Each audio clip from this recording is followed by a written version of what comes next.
ಏನು ಥರ ಮಾಡಬೇಕನ್ನೋದು ಅವ್ರಿಗೂ, ಬಿಕಾಸ್ ಇಟ್ ಶುಡ್ ಪ್ರಾಪರಾಗಿ ಅದು ಇದು ಅಟ್ರಾಕ್ಟ್ ಆಗಬೇಕು. ಅದಕ್ಕೋಸ್ಕರ ನೋಡ್ತಾ ಇದ್ದೀವಿ. ಏನೇನೋ ಒಂದು ಸಿಂಗಲ್ ಲೈನರ್ ಇಟ್ಕೊಂಡ್ಬಿಡ್ಬೋದು, ಅದು ಸಬ್ಜೆಕ್ಟ್ ಸೂಟ್ ಆಗಬೇಕು, ಅದಕ್ಕೋಸ್ಕರ. Otherwise nothing. ಇವಾಗ ಓಕೆ, ಕ್ಲಾರಿಟಿ ಸಿಗ್ತಾ ಇಲ್ಲ ಅವ್ರಿಗೆ. ಒಂದು ಪ್ರತಿಕ್ರಿಯೆ, ಕನ್ನಡದ ನಟರು ಕನ್ನಡ ಸಿನಿಮಾ ಮಾಡೋದ್ರ ಜೊತೆಗೆ ಹೊರಗಡೆಗೂ ಹೋಗ್ತಾ ಇದ್ದಾರೆ. ಈಗ ಹೊಸ ಟ್ರೆಂಡ್ ಸ್ಟಾರ್ಟ್ ಆಗಿದೆ ಒಂದು 2 ವರ್ಷದಿಂದ ಅಂತಲೇ ಹೇಳ್ಬೋದು. ಬೇರೆ ಡೈರೆಕ್ಟರ್ಸ್ ಇಲ್ಲಿಗೆ ಬಂದು ಸಿನಿಮಾ ಮಾಡ್ತಾ ಇದ್ದಾರೆ. ಅದಕ್ಕೊಂದು ನಿಮ್ಮೊಂದು ಪ್ರತಿಕ್ರಿಯೆ ಅಷ್ಟೇ. ಇಟ್ಸ್ ಗುಡ್ ಅಲ್ಲಮ್ಮ. ಒಂದು ಆರ್ಟ್ಗೆ ಬಂದ್ಬಿಟ್ಟು ಯಾವ ಲ್ಯಾಂಗ್ವೇಜಿಂದ ಬರ್ತಾರೆ ಅನ್ನೋದು ಮುಖ್ಯ ಅಲ್ಲ, ಯಾವ ಫಾರ್ಮ್ ಆಫ್ ಸ್ಕ್ರಿಪ್ಟಲ್ಲಿ ಬರ್ತಾರೆ ಅನ್ನೋದು ಮುಖ್ಯ. I think if they come out with a good script, it's challenging for our directors also to create newer scripts ಅಷ್ಟೇ. But it's a good one, good thing only. ನನ್ನ ಪ್ರಶ್ನೆ ಡೈಲಾಗ್ ರೈಟರ್ಸ್ಗೆ, ಪ್ರಸನ್ನ ಮತ್ತೆ ಜಯಕೃಷ್ಣ. ಪಾಪ ಶಿವಣ್ಣನ್ cinema ಅಂತಂದ್ರೆ ಡೈಲಾಗ್ಸ್ಗೆ ತುಂಬಾ ಪ್ರಿಯಾರಿಟಿ ಇರುತ್ತೆ, ಅದರಲ್ಲಿ audience response ಗೊತ್ತಾಗುತ್ತೆ. ನಿಮಗೆ ಈ ಸಿನಿಮಾಗೆ ಡೈಲಾಗ್ಸ್ ಬರಿಬೇಕು ಅಂತಂದ್ರೆ ಎಷ್ಟು ಚಾಲೆಂಜ್ ಅಂತ ಅನ್ನಿಸ್ತು ಅಂತ? ಅಂದ್ರೆ ಇದು ತುಂಬಾ, ನೀವು ಸಿನಿಮಾ ನೋಡಿದ್ರೆ ಗೊತ್ತಾಗುತ್ತೆ, ಇದು ನಾರ್ಮಲ್ ಸಿನಿಮಾ ತರ ಇರೋಲ್ಲ. ಈ ಗ್ಲಿಮ್ಸ್ ಶಿವಣ್ಣ ಇಲ್ಲದೆ ನಾವು ತೆಗ್ದಿರೋದು, ಅದಕ್ಕೆ ಡೈಲಾಗ್ಸ್ ಹೈಲೈಟ್ ಆಗಿದೆ. ಸೊ ಶಿವಣ್ಣನ ಪಾತ್ರ ತುಂಬಾ ವಿಶೇಷವಾಗಿ ಡಿಸೈನ್ ಆಗಿದೆ ಈ ಪಾತ್ರ. ಸೊ ಆ ಪಾತ್ರಕ್ಕೆ ಎಷ್ಟು ಬೇಕೋ ಅಷ್ಟು ಮಾತಿರುತ್ತೆ. ತುಂಬಾ ಚಾಲೆಂಜಿಂಗ್ ಸ್ಕ್ರಿಪ್ಟೇ ತುಂಬಾ ಚಾಲೆಂಜಿಂಗ್ ಆ್ಯಕ್ಚುಲಿ. ಇದು ಸ್ಕ್ರೀನ್ ಪ್ಲೇ ಮತ್ತು ಡೈಲಾಗ್ಸ್ಗೆ ತುಂಬ ಇದೆ. ಅಣ್ಣ ಹೇಳಿದಾಗೆ ತುಂಬ ಕೆಲಸ ಇದೆ. ನೀವು ನೋಡಿ, ತುಂಬ ವಿಶೇಷವಾಗಿರೋ ಸ್ಕ್ರಿಪ್ಟ್ ಅನಿಸುತ್ತೆ. And Jai sir Telugu version ಮಾಡಿದರು. ಅವರು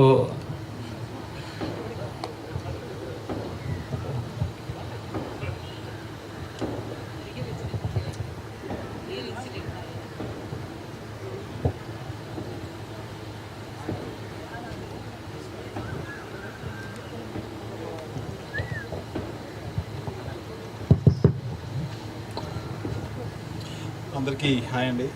సో నా పేరు జయకృష్ణ.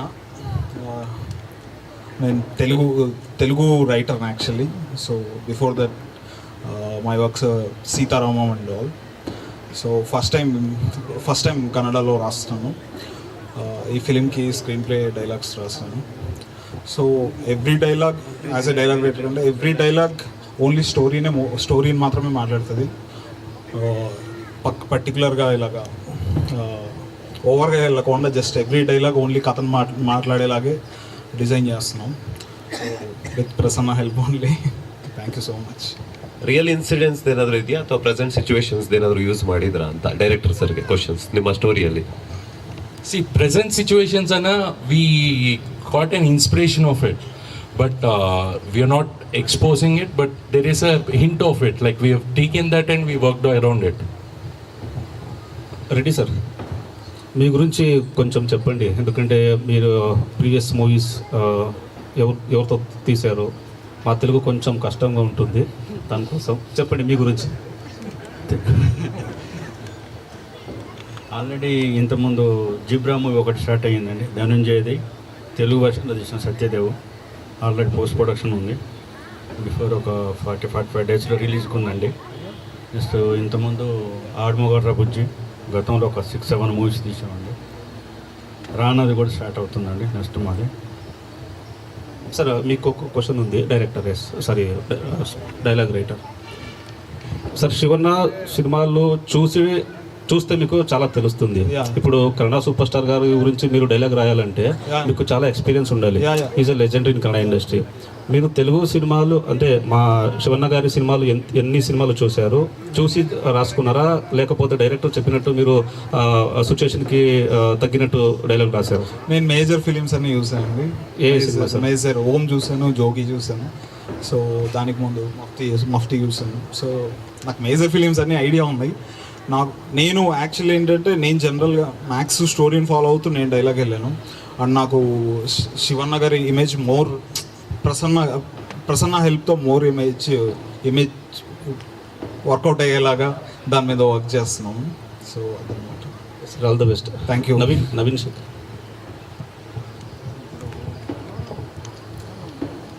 Hi sir. హాయ్. ಅಂದರೆ ನೀವು ಆಗಲೇ ಹೇಳ್ತಾ ಇದ್ರಿ ಶಿವಣ್ಣ ಜೊತೆ ಆ್ಯಕ್ಟ್ ಮಾಡೋದೊಂದು ಅದೊಂದು ಎಲ್ರಿಗೂ ಆಸೆ ಇರುತ್ತೆ ಅಂತೇಳಿ. ಸೊ ಈ ಸಿನಿಮಾ ಮುಖದ ಈಡೇರಿಸ್ತಾ ಇದ್ದಾರೆ. ಇದಕ್ಕಿಂತ ಮುಂಚೆ ನಾವು ಸಲಾರಲ್ಲಿ ನೋಡಿದ್ವಿ, ಪಂಡಿತನ ಪಾತ್ರದಲ್ಲಿ ನೆಕ್ಸ್ಟ್ ಲೆವೆಲಲ್ಲಿ ಆ್ಯಕ್ಟ್ ಮಾಡಿದ್ದು. ಅದನ್ನು ನಮಗಿನ್ನೂ ಅದೇ ಥರ ಗುಂಗಿದೆ. ಸೊ ಅದನ್ನು ನೆಕ್ಸ್ಟ್ ಲೆವೆಲ್ ಎಕ್ಸ್ಪೆಕ್ಟ್ ಮಾಡ್ತೀವಿ ಈ ಸಿನಿಮಾದಲ್ಲಿ. ಅದನ್ನು ರೀಚ್ ಆಗುತ್ತಾ ಅನ್ನೋದು. ಪ್ರತಿಯೊಂದು ಸಿನಿಮಾದಲ್ಲೂ ಪ್ರತಿಯೊಂದು ಪಾತ್ರನೂ ಅದರದ್ದೇ ಆದಂಥ ಸ್ಪೇಸು, ಅದರದ್ದು ಡೆಪ್ತ್ ಏನಿರ್ತದೆ ಅದರ ಮೇಲೆ ಇಂಪ್ಯಾಕ್ಟ್ ಕ್ರಿಯೇಟ್ ಆಗ್ತಾ ಹೋಗುತ್ತೆ. ನಾವು ಅದಕ್ಕೆ ಒಂದಿಷ್ಟು ಭಾವನೆಗಳನ್ನು ತುಂಬೋದ, ಜೀವ ತುಂಬೋದು ಅಷ್ಟೇ. ಅಂದರೆ ಇಲ್ಲಿ ಈ ಪಾತ್ರ ಅದಕ್ಕಿಂತ ಬೇರೆ ಥರ ಐತೆ. ಸಲಾರಲ್ಲಿ ಏನು ನೋಡಿರ್ತೀರ ಅದು ಸ್ವಲ್ಪ ಮಿಸ್ಟೀರಿಯಸ್ ಆಗಿರುತ್ತೆ ಕ್ಯಾರೆಕ್ಟ್ರು.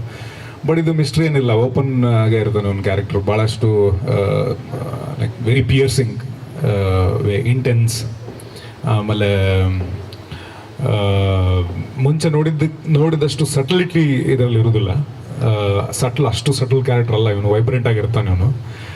ಆ್ಯಂಡ್ ಅದಕ್ಕೂ ಹೆಚ್ಚಿನದಾಗಿ ಮೋಸ್ಟ್ಲಿ ಪಾತ್ರದ ಬಗ್ಗೆ ನೋಡಿದ್ರೆ ಬೆಟರ್ ಅನಿಸುತ್ತೆ, ಬೆಟರ್ ಆಗಿದೆ ಮುಂಚೆಗಿಂತ. And that to sharing screen with all the good actors and like Shivanna sir. ಅಂದರೆ ಅಷ್ಟು ಜನ್ರೇಷನ್ನ ಬಹುಶಃ ಯಾವ ಆ್ಯಕ್ಟ್ರೂ ನೋಡಿರೋದಿಲ್ಲ. ಸೊ ಪ್ರತಿಯೊಂದು ಸರಿನೂ ಪಾತ್ರ ಪೋಷಣೆ ಮಾಡ್ತಿರ್ಬೇಕಾದ್ರೆ ಪಕ್ಕದಲ್ಲಿ ಯಾರು ಇರ್ತಾರೆ ಅದನ್ನು ಕೂಡ ಅದರದೊಂದು ಶೇರ್ಡ್ ಇರ್ತದಲ್ಲ, ಅದರದ್ದು ಒಂದು ಇನ್ಸ್ಪೈರ್ ಆಗ್ತಾ ಹೋಗ್ತೀವಿ ಅವರೊಟ್ಟಿಗೆ. So I am privileged. Thank you sir. Guruppa sir, ನೀವು ಸಾಕಷ್ಟು ಸಿನಿಮಾಗಳನ್ನ ಮಾಡ್ಕೊಂಡ್ಬಂದಿದ್ರಿ. ನಾವು ಏನು ಬಜರಂಗಿ ಮತ್ತು ವಜ್ರಕಾಯ, ಅದಕ್ಕೆ ನಾವು ಮಾರುತಿ 800 ಅದರಲ್ಲಿ ಇನ್ನೂ ಫನ್ನಿಯಾಗಿ ನಾವು ನೋಡಿದ್ವಿ. ಮತ್ತು ಮಫ್ತಿನಲ್ಲಿ ತುಂಬ ಒಂದು ರಾ ಕಂಟೆಂಟ್ ಸಿನಿಮಾ ನೋಡಿದ್ವಿ. ಮತ್ತು ಶಿವಣ್ಣ ಜೊತೆ ನಿಮ್ಮದು ಕಂಟಿನ್ಯೂಸ್ ಸಿನಿಮಾಗಳಿದ್ದಾವೆ. ಶಿವಣ್ಣ ಇದ್ದರೆ ಒಂದು ಕಂಫರ್ಟಬಲ್ ಝೋನ್, ಅದು ನಮಗೂ ರಿಪೋರ್ಟ್ಗಳು ಕೂಡ ಅಷ್ಟು ಕಂಫರ್ಟ್ ಕ್ರಿಯೇಟ್ ಮಾಡ್ತಾರೆ ಆ್ಯಸ್ ಎ ಹಾನೆಸ್ಟ್ ಆಗಿ. ಸೊ ಈ ಸಿನಿಮಾದಲ್ಲಿ ನಾವು ಬೇರೆ ಥರ ಎಕ್ಸ್ಪೆಕ್ಟ್ ಮಾಡ್ಬೋದು ಸರ್, ನಿಮ್ಮ ನಟನೆ ಮತ್ತು ನಿಮ್ಮದೊಂದು ಏನೋ ಕಾಂಟ್ರಿಬ್ಯೂಷನ್ ಯಾವ ಥರ ಇರುತ್ತೆ ಅನ್ನೋದು? ಸರ್, ಒಳ್ಳೆ ಪ್ರಶ್ನೆ ಕೇಳಿದ್ರಿ. ಈಗ ನಂದು ಬಜರಂಗಿಗೆ ಮುಂಚೆ ನೀವು ಚಿಂಗಾರಿ ಆಗಿರ್ಬೋದು.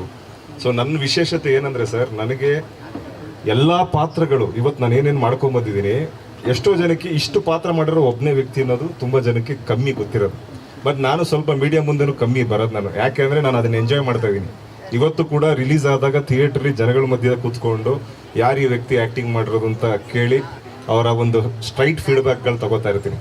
ಸೊ ನಾನು ಪ್ರತಿ ಸರಿನೂ ಹೊಸ ಪ್ರಯತ್ನ ಮಾಡೋ ಒಂದು ವೇಯಲ್ಲೇ ಹೋಗ್ತಾ ಇರ್ತೀನಿ ಸರ್. ಈಗೇನು ನೀವು ಇಷ್ಟು ಸಿನಿಮಾ ನೋಡ್ಕೊಂಡು ಬಂದಿದ್ದೀರಾ, ಖಂಡಿತವಾಗ್ಲೂ ಇಷ್ಟು ಸಿನಿಮಾ ಮಾಡಿರೋ ವ್ಯಕ್ತಿನ ಈ ಕ್ಯಾರೆಕ್ಟರ್ ಮಾಡ್ತಿರೋದು ಅಂತಲೂ ಅನಿಸುತ್ತೆ. ಮತ್ತು ಪರ್ಫಾರ್ಮೆನ್ಸ್ ಕೂಡ ಬೇರೆ ಥರ ನೀವು ಎಕ್ಸ್ಪೆಕ್ಟ್ ಮಾಡ್ಬೋದು ಸರ್. Thank you.